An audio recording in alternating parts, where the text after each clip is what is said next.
اندھیرا اتنا گہرا تھا کہ ہاتھ کو ہاتھ سمجھا ہی نہیں دے رہا تھا، اور سانس لینے والی مشین میں صرف چند منٹ کی آکسیجن باقی تھی۔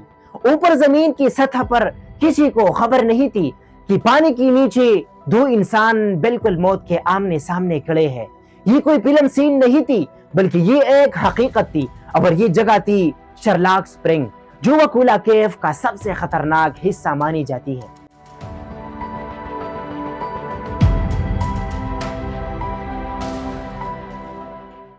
السلام علیکم ورحمۃ اللہ وبرکاتہ۔ ناظرین کرام، 17 نومبر 1991 امریکہ کی فلوریڈا کی شرلاک سپرنگ کے اندر وڈ ول کاسٹ پلین پروجیکٹ کے تحت دنیا کی سب سے ماہر کیف ڈائیور نے ایک ایسا سفر شروع کیا جو تاریخ میں ہمیشہ کے لیے امر ہو جانا تھا، لیکن بدقسمتی سے ان کے ساتھ ایک ایسا حادثہ پیش آیا جس نے ہمیشہ کے لیے کیف ڈائیونگ کو بدل کر رکھ دیا۔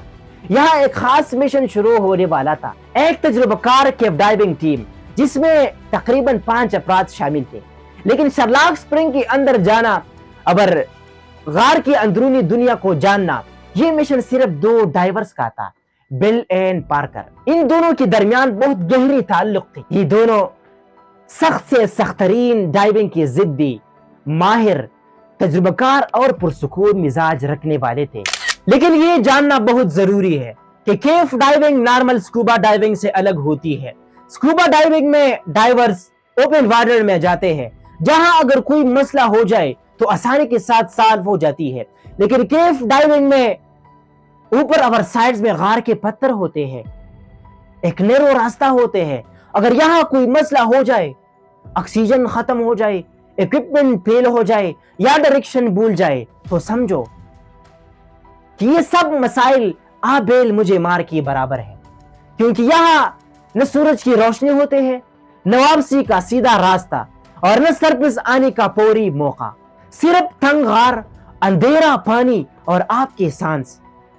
یہ ایک ایسا کھیل ہے جہاں ایک چھوٹی سی غلطی بھی زندگی اور موت کے درمیان فرق بن جاتی ہے۔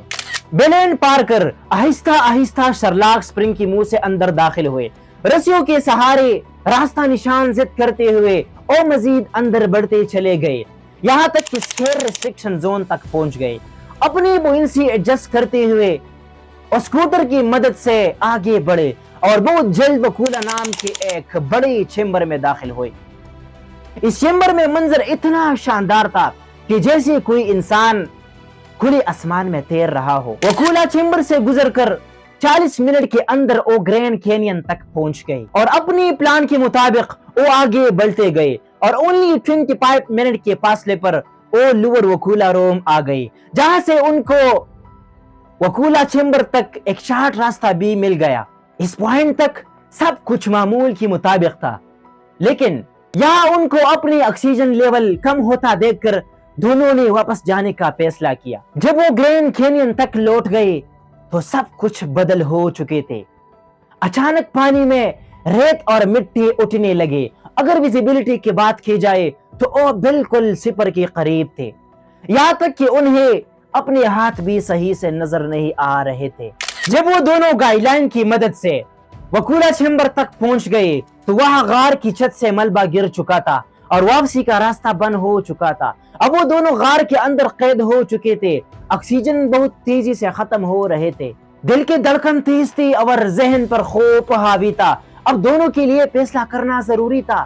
بالآخر بل ایک الٹرنیٹیو راستہ تلاش کرنے نکلا اور پارکر ملبے کے پاس رکا رہا۔ وقت بہت خاموشی سے ختم ہو رہا تھا۔ چند منٹ بعد جب بل واپس آیا تو اس نے جو منظر دیکھا وہ کسی ڈراؤنے خواب سے کم نہیں تھا۔ او پارکر جو چند منٹ پہلے ملبے کے پاس رکا تھا، اب وہ بل کے لیے تلاش کرنا پڑا۔ بل خواب کے عالم میں اپنی ٹارچ آن کیا، لیکن ریت اور مٹی کے بادل میں اس نے پارکر کو نہیں پایا۔ اس نے سوچا کہ شاید پارکر یہاں سے نکل چکا ہوگا، لیکن اب زیادہ سوچ کرنے کا ٹائم بھی نہیں تھا، کیونکہ آکسیجن بالکل ختم ہونے کے قریب تھا۔ فائنلی بل نے اپنے ہاتھوں سے مٹی کھودنا شروع کر دی۔ ہر لمحہ اس کے لیے موت کا خبر لا رہے تھے۔ ملبے کا حصہ صرف 2 میٹرز لمبا تھا، لیکن بل کے لیے وہ میلوں کا سفر بن گیا۔ لیکن آخر کار بل اپنی مقصد میں کامیاب ہوا اور راستہ بنا کر ڈی کمپریشن زون تک پہنچ گیا۔ بل نے بہت جلدی سے اپنی آکسیجن بوتل چینج کر دی، لیکن یہی عالم میں اس کی نظر پارکر کی آکسیجن بوتل پر پڑی جو بالکل ان ٹچ لٹک رہے تھے۔ بل نے سوچا کہ اگر پارکر یہی نہیں آیا اور گیا تو گیا کہاں؟ بہت پریشانی کے عالم میں بل نے سوچا کہ شاید اس کا دوست اب زندہ نہیں ہے۔ اس وقت ڈی کمپریشن ٹیم کا ایک ممبر نیچے آیا جس کا نام جارج تھا اور بل کو ڈی کمپریشن زون میں پایا۔ بل نے جارج کو اشارے سے کہا کہ شاید پارکر مر گیا ہے۔ جب وہ دونوں سرفیس پہ آ گئی تو پارکر کی غیر موجودگی نے سب کو دکھ، درد اور پریشانی میں ڈالا۔ جب وہ دوبارہ غار کے اندر گئی تو غار کے اندر اس کا نام و نشان نہیں تھا۔ انہوں نے صرف پارکر کی ریگولیٹر اور سلنڈر پایا۔ اگلی صبح پارکر کی لاش غار کی اگلی حصے میں ملے، جس سے پتہ چلا کہ پارکر نے خود ریگولیٹر اور سلنڈر چھوڑ دیے تھے اور صرف ویٹ سوٹ پہنے ہوئے تھے۔ یہ حادثہ سالوں تک ایک بڑا معمہ رہا۔ آخر کیوں ایک پرسکون راستہ اچانک دس گیا؟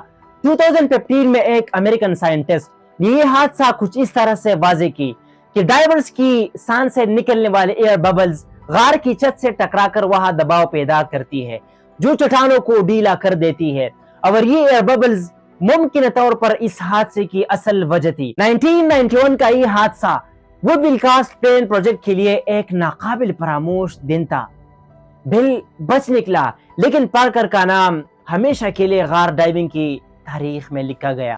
یہ واقعہ نہ صرف ایک انسانی نقصان تھا بلکہ ایک سبق بھی کہ غار کے اندھیرے میں سب سے بڑا دشمن وقت نہیں بلکہ وہ غیر یقینی طاقتیں ہیں جنہیں ہم کبھی مکمل طور پر نہیں سمجھ پاتے۔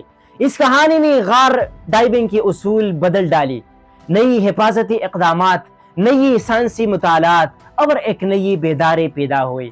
پارکر شاید واپس نہ آیا، مگر اس کی قربانی نے آنے والے سینکڑوں ڈائیورز کی جانیں بچا لی، اور یہ حقیقت آج بھی یاد دلاتی ہے کہ زمین کے نیچے چھپے اندھیرے ہمیشہ اپنی قیمت مانگتی ہے۔ Thank you so much.